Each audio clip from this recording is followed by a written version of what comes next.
इथे फक्त दागिने नाही तर पिढ्यानपिढ्यांचा विश्वास मिळतो. परंपरेची झळाळी आणि विश्वासाची खात्री. कैलास अडगावकर ज्वेलर्स, दत्त मंदिर बस स्टॉप, नाशिक रोड. नाशिकमध्ये लवकरच सिनेप्रेमींसाठी एक खास आकर्षण उभे राहणार आहे. अनेक वर्षांपासून दुर्लक्षित आणि बंद असलेले दादासाहेब फाळके स्मारक आता आधुनिक सिनेमा थीम पार्कच्या रूपात नव्यानं साकारलं जात आहे. सिडको परिसरातील या प्रकल्पाचे काम झीटेक कंपनीकडून वेगाने सुरू असून येथे चित्रपटसृष्टीतील गाजलेल्या दृश्यांची भव्य प्रतिकृती उभारली जाते आहे.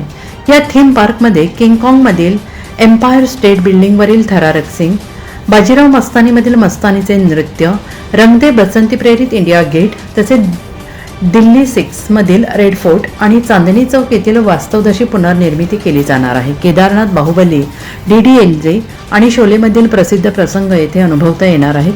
लहान मुलांसाठी कोई मिल गयाची जादू, हत्ती मेरे साथीमधील हत्ती अशा आकर्षक गोष्टींची मांडणी केली जाणार आहे. आणि विशेष म्हणजे टाकाऊ वस्तूंमधून साकारलेल्या कलाकृतींमुळे पर्यावरण संवर्धनाला चालना मिळणार आहे. अत्यल्प शुल्क सर्वसामान्यही हा अनुभव घेता येणार आहे.